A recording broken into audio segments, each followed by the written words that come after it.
Qué tal amigos? ¿Qué tal? Muy buenas tardes. Bienvenidos a su programa Voces del Periodista, este programa que es de ustedes y para ustedes a través de las frecuencias de ABC Radio, las 760 de AM de Organización Editorial Mexicana, donde somos sonido original. Gracias también a quienes nos retransmiten de manera diferida, el gran grupo Radio Turquesa, que es la joya del sureste, a las frecuencias de la Pantera en la frontera norte y por supuesto a Radio La Nueva República. Nuestro hashtag es Voces del Periodista. Exactamente. Queridos amigos, una mesa por demás interesante. Escuchar al maestro Enrique Pastor Cruz Carranza, quien representa al Club de Periodistas de México en el bellísimo estado de Campeche, siempre, pero siempre es interesante. Y qué más decir de la muy querida Ceci Tapia, Solidaridad 1000, defensora de derechos humanos, además fiscalista, y que por ahí tenemos ese tema que causó muchas preguntas de ustedes, nos enviaron correos, algunas llamadas para precisamente hablar sobre estas dudas sobre la propuesta a modificación de ley inquilinaria de la Ciudad de México. Aquí vamos a seguir, no es nada más ahora, vamos a seguir más, pero la maestra Ceci Tapia, Solidaridad 1000, tiene por supuesto ese tema también pendiente. Maestro Enrique Pastor Cruz Carranza, también le comparto y les compartimos a todos que más tarde tendremos un enlace con Alejandra Rosillo Zanella. Ella es secretaria ejecutiva de la Junta de Asistencia Privada en la Ciudad de México. Han hecho programas de veras estupendos, están trabajando como hace mucho tiempo yo no veía en la Junta de Asistencia Privada. Y bueno, cuando se hacen así las cosas y sobre todo en pos de grupos que están en desventaja, pues es muy bueno y aquí hay que informar sobre estos temas y para que estemos cercanos y veamos qué podemos hacer o cómo nos podemos acercar.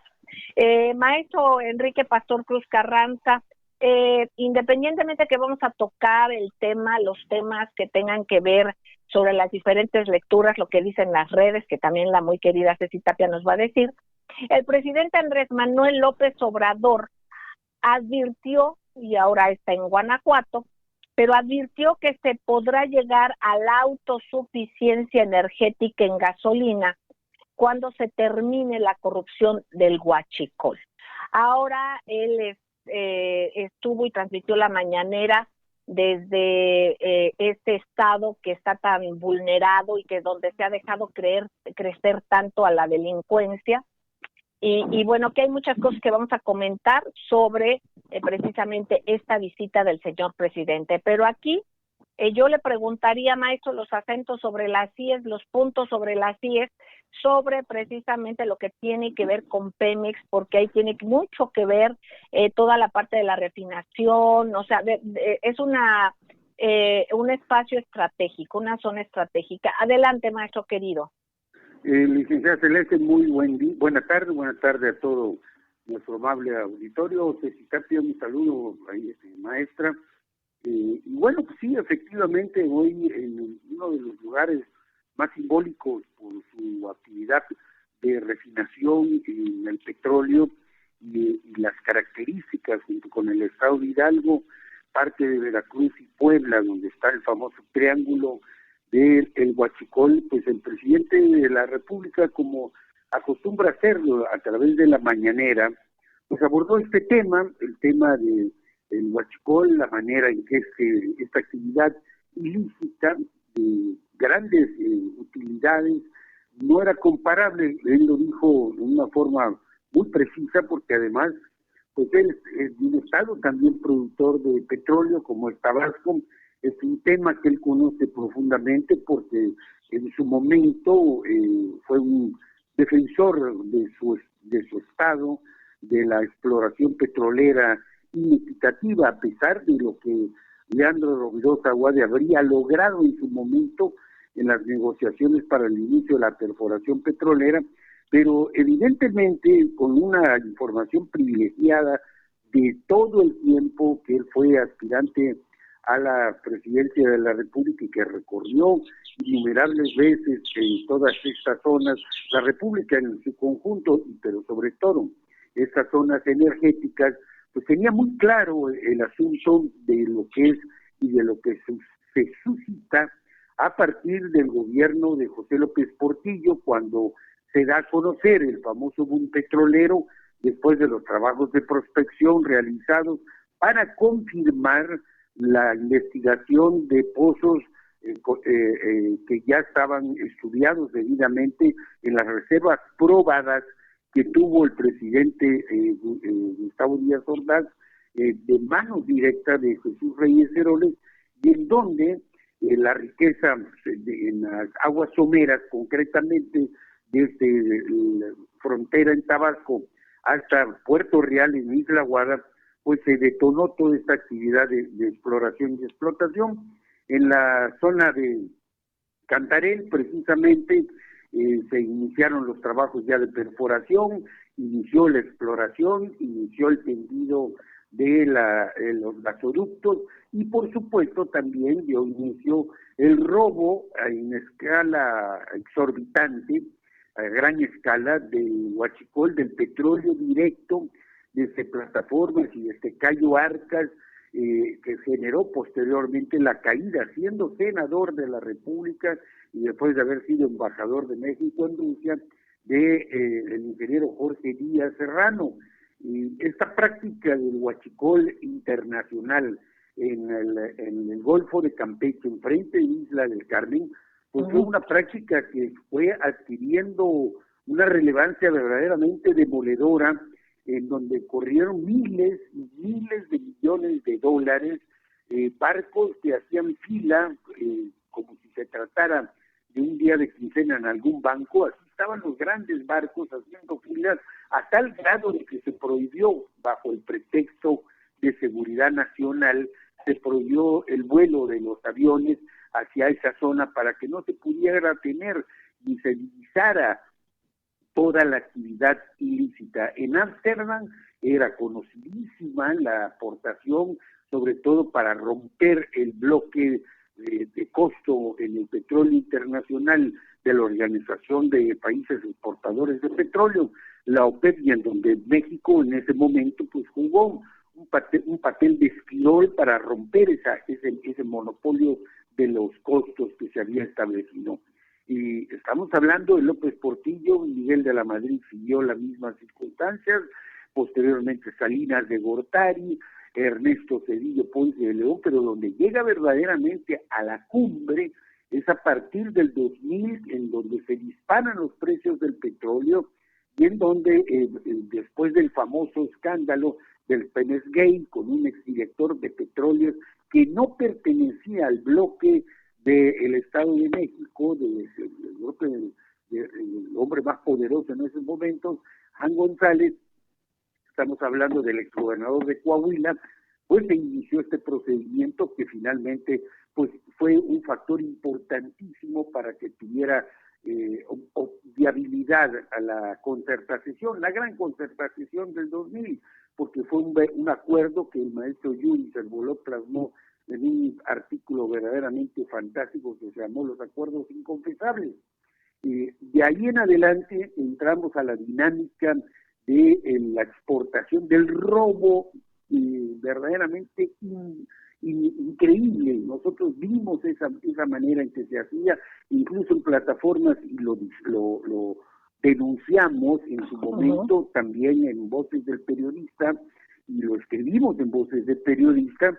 Pues se había hecho de moda aquella frase que decía que a los preguntones, por la cuestión de ver que se pegaban los barcos a cargar el petróleo y se hacían embarques extraordinarios, que a los preguntones y a los mirones se los comían los tiburones.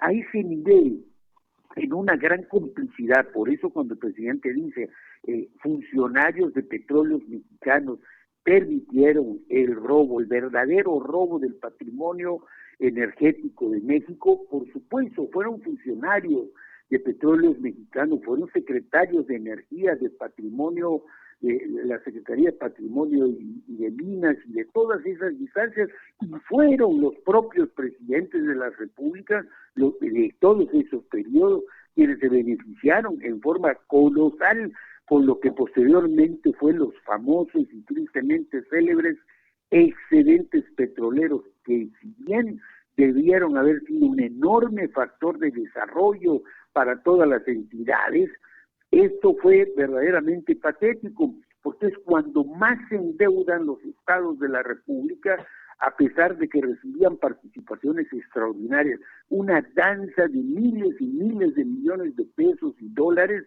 de un saqueo verdaderamente inconmensurable. La actividad petrolera en nuestro país, y concretamente en la sonda de Campeche, conjuga todas las más grandes infamias que se puede imaginar el ser humano. La patria más despreciable no pudiera haber tenido la imaginación para inyectarle nitrógeno, para tratar de contaminar los pozos, para ir destruyendo la infraestructura, la viabilidad energética que representa tener esta riqueza natural, y que en todo momento y en todo instante fue llevada por los propios directores generales de Pemex. No hay un solo director general de Pemex a partir de Díaz Serrano para acá que se salve, absolutamente ninguno, como no hay tampoco ninguno que esté ahorita al margen del negocio, de la privatización, la lotificación del país y de los beneficios de ser hoy empresarios petroleros que se llevaron información privilegiada. A mí me parece verdaderamente alarmante ver que durante 9 años el director de Pemex Exploración y Producción, habiendo tenido conocimiento de todos esos trabajos de prospección, hoy sea alto funcionario de la empresa de Bayeres, y que es uno de los grandes mantos petrolíferos que se dio a conocer al inicio del sexenio de Vicente Fox Quesada, como fue el pozo Xijil, que quiere decir vigilante, un descubrimiento, un megapozo, todavía se mantenga oculto por instrucciones presidenciales, y obviamente ya debía o ya debe tener esa información el señor presidente de la República, Octavio Romero Oropesa, pues está cumpliendo la función de la cuarta transformación, de ir transparentando todos estos manejos verdaderamente atroces. Recuperar la autosuficiencia energética, buscar la petroquímica, llegar a los derivados, es verdaderamente sacarle la auténtica riqueza y el verdadero provecho a nuestro petróleo. Dice el presidente, no queremos vender nuestro petróleo. Es que no se ha vendido nuestro petróleo, se ha regalado la riqueza nacional y se ha destruido la capacidad de producir riqueza para los mexicanos, con una actitud verdaderamente mezquina de quienes estuvieron al frente del área energética y de la patria. Bueno, pues queridos amigos, vamos a seguir escuchando al maestro Enrique Pastor Cruz Carranza, a la maestra Ceci Tapia, Solidaridad 1000, precisamente sobre esta conferencia que se dio en el estado de Guanajuato, en Irapuato, Guanajuato, la tierra de las fresas para más certeza. Y bueno, también el presidente Andrés Manuel López Obrador ha estado él comunicando sobre la supervisión y los avances del programa de rehabilitación de la refinería de Salamanca, Guanajuato. Queridos amigos, vamos a ir a un corte y no tardamos. Gracias.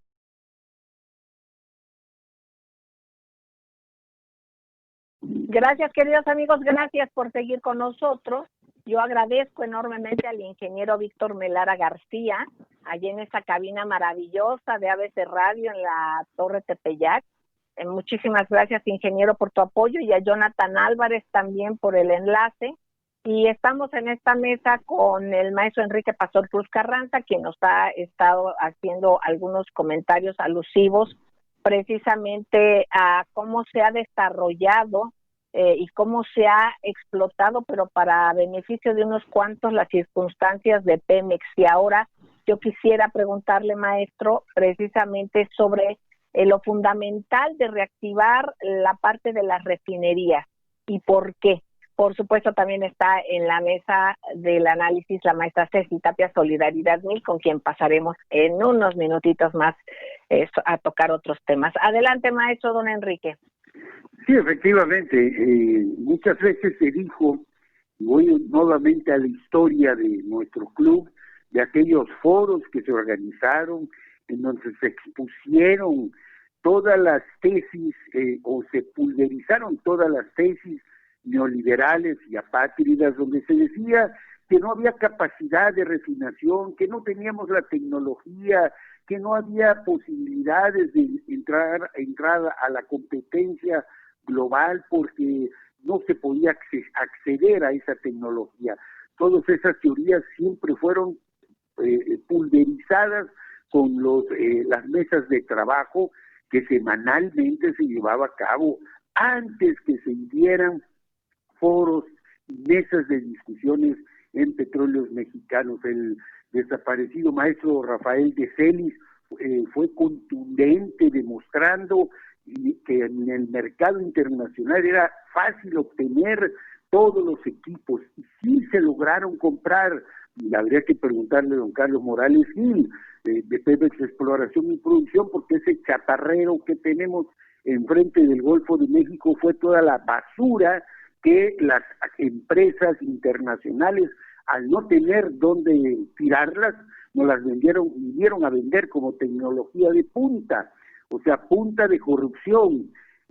Hoy recuperar la capacidad de refinamiento da autosuficiencia energética para evitar que se sigan dando esas prácticas cuando venía el petróleo importado desde Japón o de la India o del propio Estados Unidos, y antes de llegar ya estaban siendo huachicoleados, ya se habían hecho ventas sobre reventas y sobre reventas, y se utilizó el petróleo como un instrumento, y la gasolina y los diésel subsidiados como instrumento politiquero para manipulaciones en todas las áreas de pesca, en todas las zonas ribereñas, para hacer mega negocios y por supuesto con faraónicas fortunas como las que fomentó a través, primero como secretario y después como presidente de la República, a través del grupo energético del sureste de la familia Muriño Atanes, el señor Felipe Calderón Hinojosa.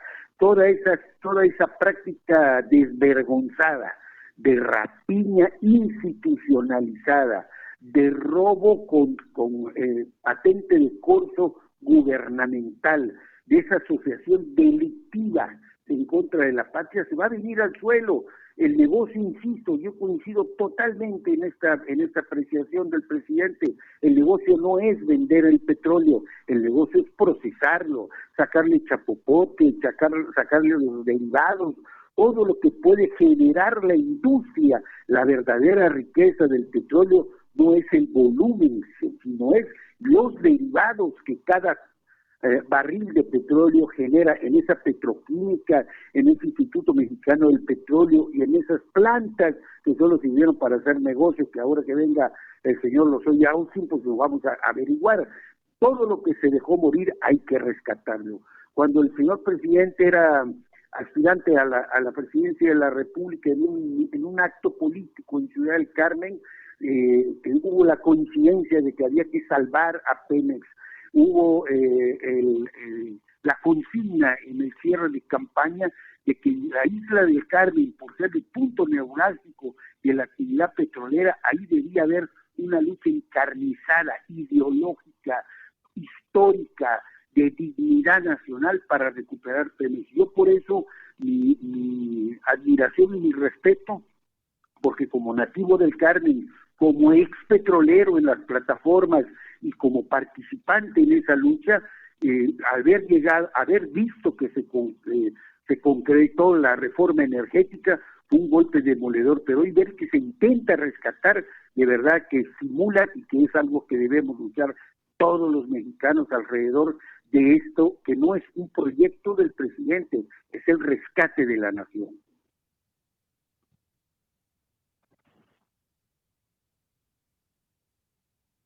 No escucho. Así es, maestro, parece que no sé si Celeste nos estás escuchando. Ya, perdón, gracias. Claro.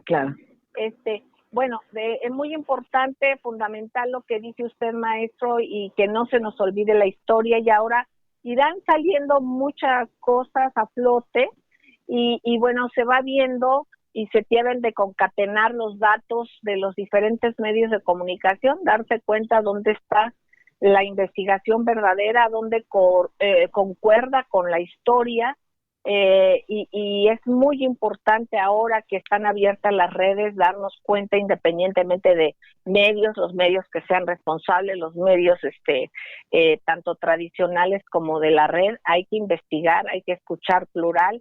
Y bueno, pues precisamente este viaje del presidente Andrés Manuel López Obrador al estado de Guanajuato, en una cuestión política, que así se deben de llevar las cosas, que no se tenga como medida esa situación de odio que han tenido algunos expolíticos o que todavía están ejerciendo, como un tuit que se comentó de un representante de un partido, el señor Romero Hicks, ante la Cámara de Diputados, por ejemplo, que en su tuit fijado está un video donde se ofende y se califica de una manera que se pueden decir las cosas de una manera más fina, un tanto corriente, perdón por la palabra, pero así me parece a mí.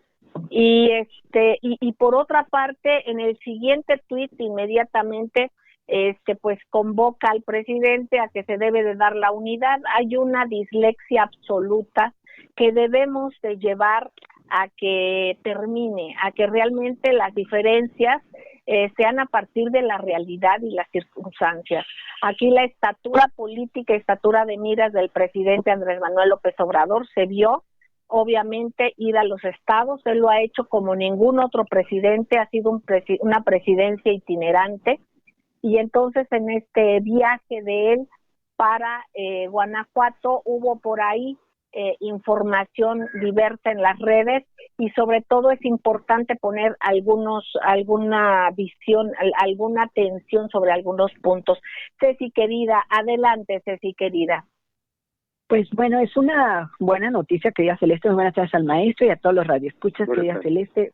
Pues es una grata sorpresa que hoy desde el municipio de Irapuato, del estado de Guanajuato, que ha estado tan azotado por la violencia y por este bandidaje y esta competencia entre el gobierno federal, o más bien estatal, estos gobernadores del GUAN, de Acción Nacional, que es los gobernadores de oposición de Acción Nacional, y lo único que han hecho es que la población viva una tragedia en violencia terriblemente, y lo vimos hoy en la mañanera que estuvo el gobernador Diego Sincué, y que acepta que había sido irresponsable. Finalmente él dijo, nunca voy a ir a la mañanera, porque además que es muy tempranito, ¿no?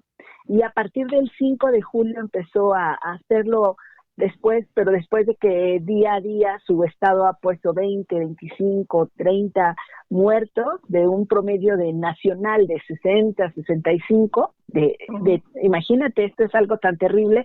Finalmente reconoce que se dieron fuerzas, y es algo muy doloroso porque la semana pasada, el fin de semana pasada, él mandó a detener a unas mamás que estaban pidiendo ayuda y que estaban manifestándose por sus hijos desaparecidos. Imagínate qué terrible es tener un gobierno que se desentienda de las juntas de seguridad, que no cierre filas con el gobierno federal, y que además a las madres de los deudos pues las encarcele, porque además ese fue el asunto, estuvieron presas. Tremendo. 5 mamás, o sea, esa insensibilidad total. Pero bueno, qué bueno, porque esto no es político, o sea, ya entran a gobernar y gobiernan un estado, no es para el golpeteo de su partido político. Digo, ojalá, bueno, ahorita ya estamos hablando que Silvano, que el gobernador de Michoacán, Diego Sincué, el gobernador de Guanajuato, pues empiezan a entender que el gobierno es para todo México, no es para partidos, no es para quien sí votó por ellos o no, etcétera, etcétera. Nos está haciendo falta y ojalá que se pongan mucha atención el gobernador de Querétaro y por supuesto el de Tamaulipas, porque no se puede hacer en un frente común si ellos no están presentes, porque todos, también Guanajuato y también Querétaro y también Tamaulipas, pues son mexicanos. Algo muy importante, fíjate que hoy esto se ha llevado por mucho las redes sociales, la famosa mañanera donde estuvo Diego Sinue, pero algo muy interesante, la mayoría de la gente se queja del fiscal de Guanajuato. Por supuesto, el Congreso lo ratifica y él lo defiende. En la mañana dice, yo, bueno, pues lo ratificó el Congreso y dijeron vigílenlo, no dijeron quítenlo, pero digo, finalmente yo creo que por ahí las cosas están saliéndose de control. Hicieron un análisis muy específico de lo que está pasando en el estado, y esto es cuántos municipios están plagados y son los más violentos, qué es lo que está pasando. Los focos rojos, claro. Los focos rojos. Yo creo que sí es muy muy importante dar esta vigilancia, porque no puede ser que un estado que era tan pacífico y que además no es tan grande, hoy esté viviendo los estragos como lo hizo Tamaulipas en algún momento, porque hoy digo, Tamaulipas sigue estando en un estado de alerta y pues nadie habla de ello.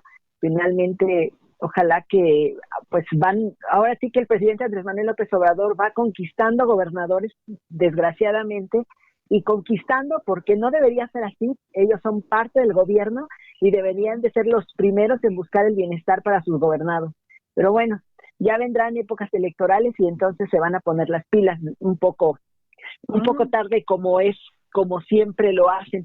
Fíjate, querida Celeste, que hablando de Guanajuato, y bueno, que sí es algo muy importante, que se ha aumentado todos estos crímenes de odio, etcétera, etcétera, Irapuato, y algunos lugares como,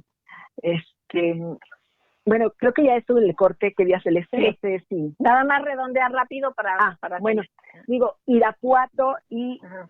Todos los estados todos los municipios que están pasando por la pista, fíjate, curiosamente, los apaseos, el Apaseo Grande, Santa Rosa de Lima, etcétera, etcétera, están muy fuertes de violencia. Entonces yo creo que esto es algo que sí deberían de tener mucho, mucho cuidado en lo que está pasando ahí. Exactamente, queridos amigos, vamos a un corte, no tardamos, gracias.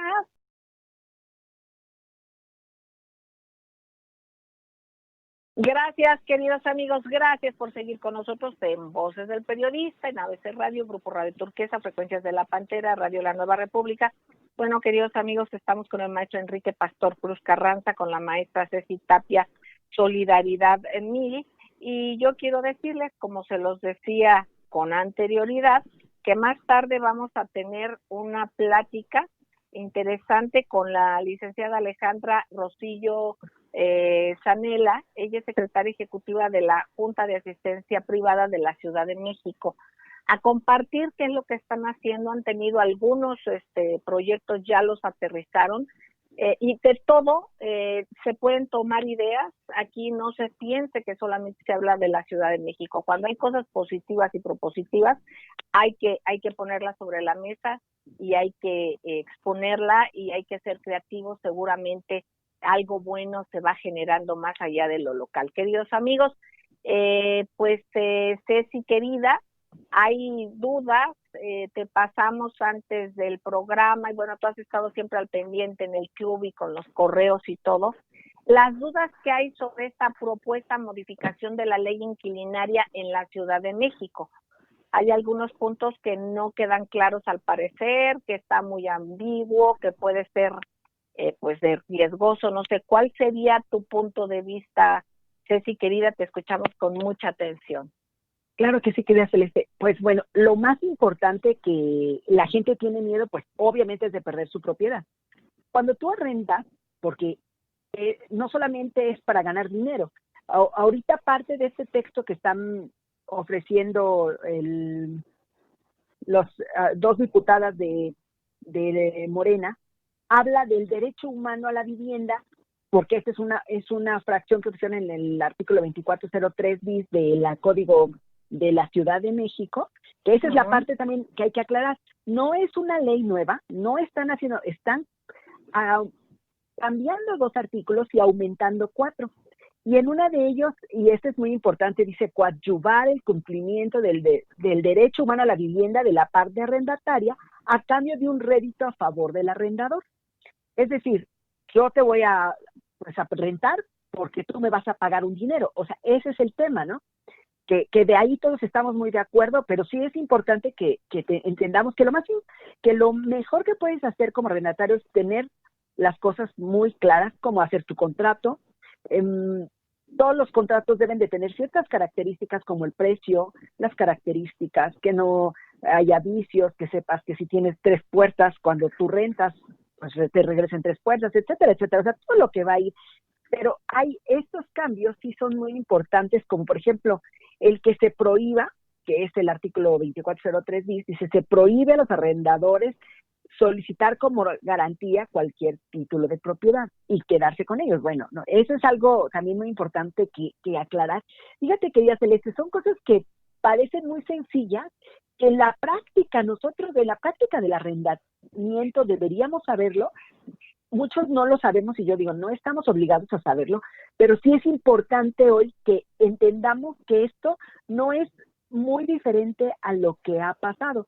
Lo que sí está aumentando es el artículo 2406 bis, que dice, en caso de ausencia de contrato escrito, y que yo creo que ahí sí, ese no debería pasar, en caso de ausencia de contrato escrito en arrendamiento de vivienda, se considerará para todos los efectos legales que las partes están en una relación arrendataria de acreditar la existencia de una ocupación consentida.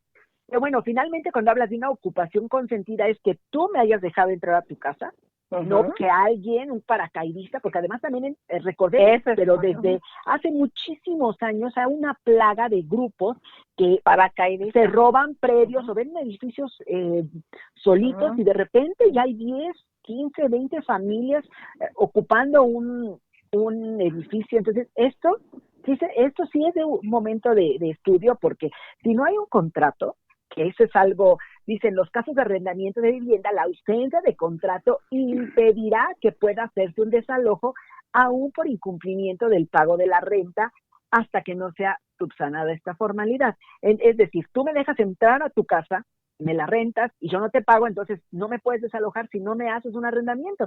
Eso es algo que se debe hacer. Por eso yo siempre digo, la formalidad, aunque sea tu familia, en los negocios, en lo que sea, siempre debes de.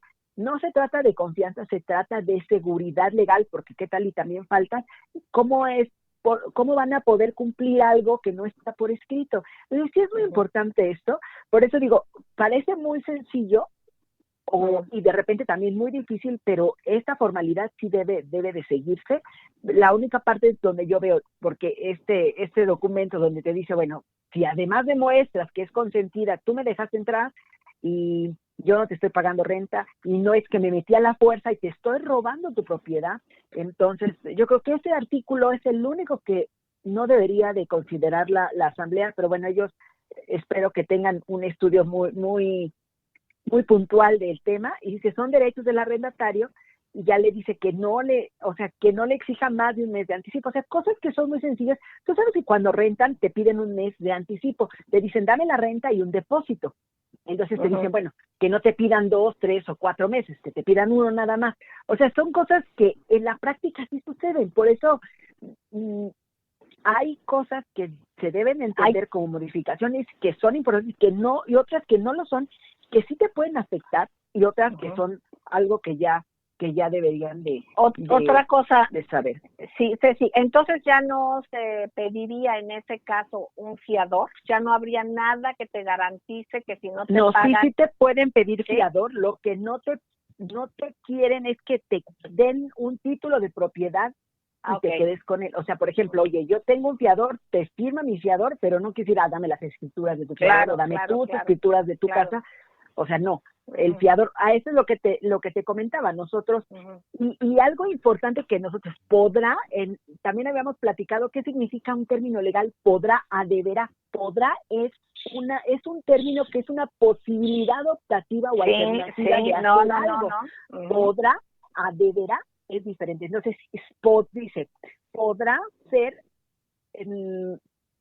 por escrito, o podrá ser por 3 años, pero a lo mejor yo nada más necesito 6 meses. Entonces, si tú y yo convenimos que sea 6 meses y yo no necesito más, y tú estás de acuerdo en rentarme 6 meses, bueno, entonces se aplica el podrá, no el deberá. Oye, pero si yo necesito 6 meses, no, solo te puedo rentar 3 años. Ah, no, espérame. O sea, en eso es donde aplica y esta posibilidad optativa. En ese punto en ese tópico, ¿no crees que se complican las cosas? ¿No crees que se deja mucha cuestiona la interpretación y como sabemos de cómo está la cuestión, pues muchas de las veces de corrupción, ¿no? Aunque estamos luchando contra ella y que en un momento dado, pues quien tenga menos recursos va a poder menos defenderse, pero por otra parte también en que no queden las cosas también con una certeza para quien arrienda, que obviamente no se cometan abusos de ninguna de las partes, porque si no también, pues quién va a querer arrendar, claro. Quién va a querer,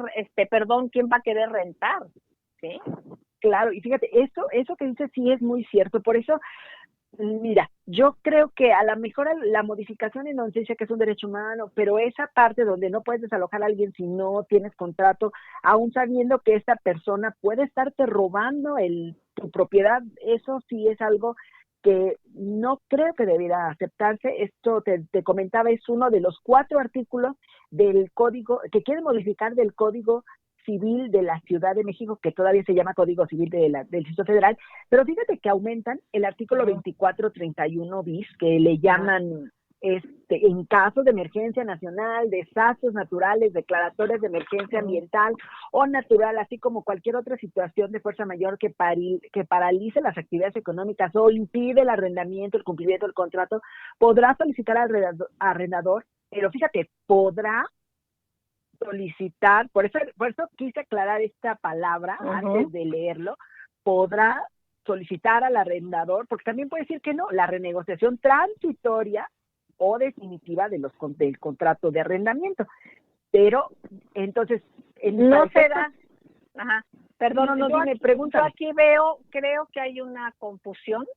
Yo creo que esto puede crear confusión y de alguna u otra manera que también no se vaya a tratar de utilizar esto como una cuestión política y saludar, como dicen, pues te saludo con el sombrero de mi compadre, ¿verdad? No con lo que tenga que ver y que hacer de acuerdo al derecho humano, pero ¿quién va a cargar con ese derecho humano? ¿El que renta o el gobierno? O sea, ¿quién tiene que cargar con esa responsabilidad? Porque aquí le cargan que debería ser el gobierno. Exactamente, porque si no, esa parte es muy importante, porque a lo mejor no lo sabemos, ¿no?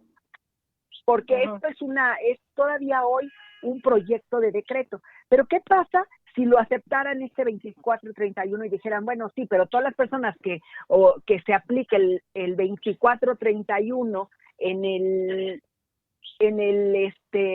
¿qué pasaría si dijeran del 2431?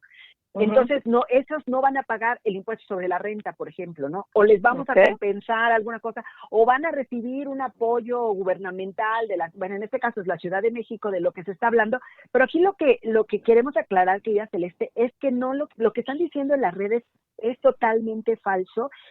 Que digo, no quiere decir que esto está perfecto, claro que no lo está, porque además quiero decirles que aunque aprobar en este Congreso para COVID-19 no nos alcanzaría, querida Celeste. Y bueno, pues ahí dejamos este comentario. Pues sí, aquí hay que ver exactamente que si no está la oportunidad en lo que se aplicaría para ahora, dejan muchos campos abiertos y muchas cuestiones a la interpretación, y yo creo que esto es muy delicado. Hay que tener cuidado que tampoco se trate de llevar agua al molino para con algunos temas que son delicados. Yo creo que estos son dignos de pues estudiarse más a fondo. Queridos amigos, vamos a ir a un corte y regresamos en unos minutitos más. Gracias.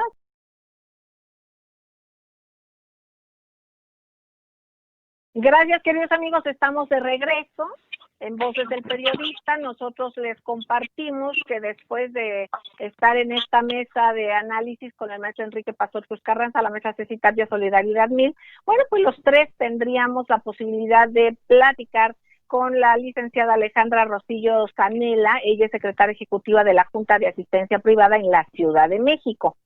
Te agradezco mucho, Alejandra, querida, que estés en estos micrófonos y que por favor, cuando se trata como lo que están haciendo, y lo están haciendo muy bien, pues cuestiones que se puedan compartir y comunicar para servir, pues estamos aquí a las órdenes. ¿Han hecho ustedes un programa de reserva alimentaria COVID-19 para contribuir a la continuidad alimentaria de residentes y ciudadanos que viven en estancias, casas, hogares, albergues, asilos, etcétera? yo te pediría, por favor, licenciada querida, que fueras tan gentil, tan amable en compartirnos todo esto y también otro programa importante que han ustedes, al que han dado seguimiento y qué planes tienen. Yo te agradezco mucho, Alejandra. Adelante. Al contrario, Celeste, te agradezco yo el espacio, el cariño y la apertura para compartir estas historias que dentro de toda esta emergencia sanitaria, pues son buenas noticias. También saludo a Cecilia y a Enrique. Gracias por recibirnos. Mira, la Junta de Asistencia Privada en el Distrito Federal tiene un fondo de emergencia el cual se aplicó para todo el tema de COVID-19. Y ese fondo se dividió en dos grandes programas. El primero se llama Reserva Alimentaria. Y con ese programa lo que hicimos fue buscar cuál era la necesidad que tenían, pues como bien lo dijiste ahorita, ¿no? Asilos, casas hogar, albergues, residencias, refugios de la Ciudad de México, que son instituciones de asistencia privada, como el asilo que tú presides. Claro. Que en este Antonio caso, Sainz de Miera. Sí, perdón. No, correcto. Justamente lo que veíamos es que pues una de las primeras necesidades que hay que cubrir pues es la alimentación. Entonces, buscando cuál era la forma de poder brindar continuidad alimentaria a las personas que viven en las instituciones como residentes, pero también a los que están trabajando, porque hubo personas, en la gran mayoría, por ejemplo, de los asilos y casas hogar, que tomaron la decisión de quedarse ahí de forma voluntaria, trabajar sin salir, sin ir a sus casas, y pues eso implicaba pues también un gasto más para las instituciones. Entonces, ahí lo que hicimos fue como buscar la forma en que fuera esto de la forma más eficiente, y firmamos un convenio con Superiste, el cual la verdad fue una grata sorpresa porque nos dio precios súper competitivos, productos de calidad, hizo una entrega profesional en la puerta de todas las instituciones, y pues eso nos permitió brindar alimentos por más o menos 2 meses a más de 600,000 comidas, ¿no? Esto estamos más o menos hablando de 2,400 personas, niños, niñas, adolescentes, adultos mayores, personas que tienen alguna adicción, en situación de calle, todos los grupos vulnerables de la Ciudad de México que están dentro de una institución de asistencia privada, y también a sus cuidadores, que estamos hablando de más o menos 1,400 personas. Se fueron 2 entregas, y pues cada uno podía provisionar y armar sus menús y poderse también un poco como descargar de esos costos, ¿no? Y poder eficientar sus recursos en pues en otros temas como sueldos, ¿no? O gastos operativos que como tal la emergencia pues ha implicado. Esto más o menos en cifras redondas son 8 millones de pesos. Y después se hizo una segunda, digamos, como rama de este fondo, que se llama el Programa de Protección para Trabajadores.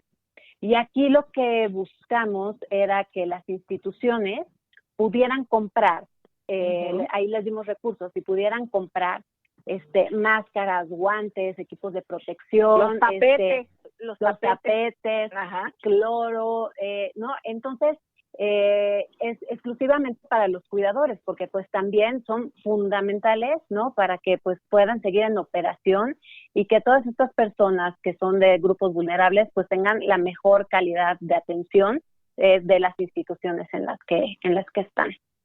Pues esto realmente nosotros lo constatamos, los aquí presentes en esta mesa, y agradecemos también porque nosotros lo vivimos en la Posada del Periodista, con un cuidado increíble, una sensibilidad muy importante, una supervisión extraordinaria, y realmente, por ejemplo, la entrega de estas despensas con una asepsia, un cuidado absoluto, sí. Precisamente, y dar seguimiento a que las personas que las recibieran tuvieran todo el manejo y el cuidado. Nos estamos enterando cómo en las compras, amigos, tengan mucho cuidado, solicitan algo a su casa o con el manejo del dinero, hay que tener mucho cuidado. Hay gente que dice, bueno, si he estado en mi casa todo el tiempo, bueno, pues sí, pero así se pueden contaminar. Entonces, la Junta de Asistencia Privada ha tenido un seguimiento importante, también nos ha fortalecido desde el punto de vista de cómo implementar todo esto y lo agradecemos mucho.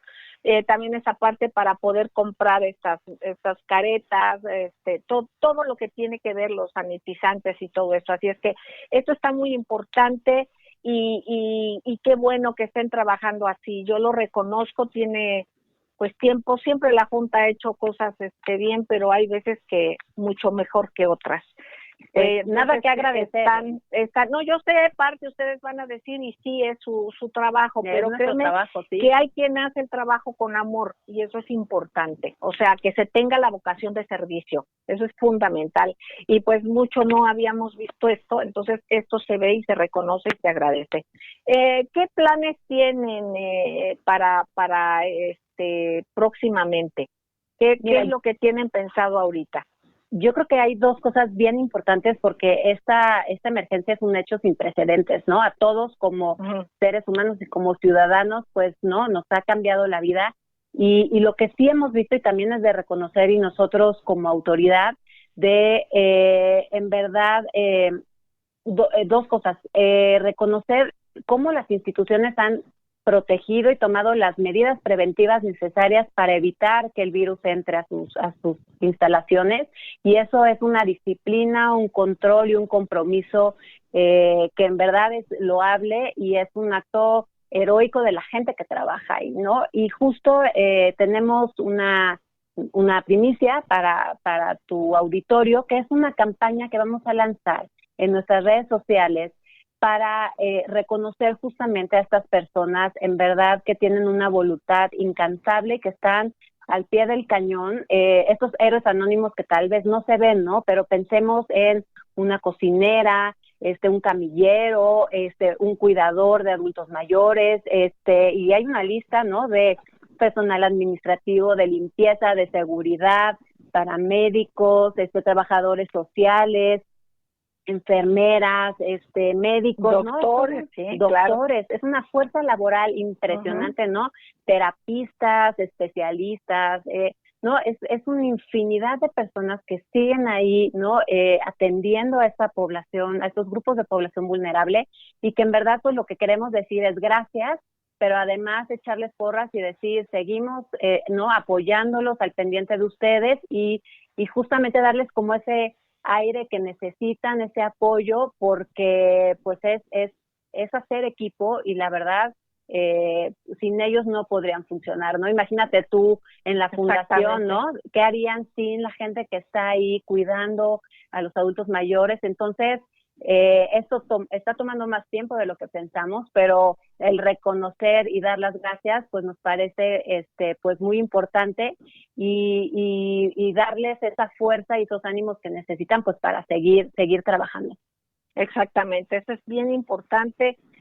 Vamos nosotros, y yo creo que todas las instituciones debíamos hacerlo y lo vamos a hacer, implementar esto y ver esta campaña de lo que ustedes están y van a arrancar. Esto es bien importante. Yo aquí quiero abrazar a todas las personas que están en la fundación.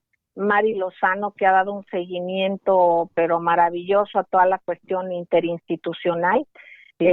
Y bueno, pues Jonathan Álvarez al pie del cañón con varias cosas también, a la señora Delia de la cocina, en fin, a tanta gente. Después lo vamos a compartir y a comentar, pero es muy importante darnos cuenta de la importancia y de la gratitud que les debemos.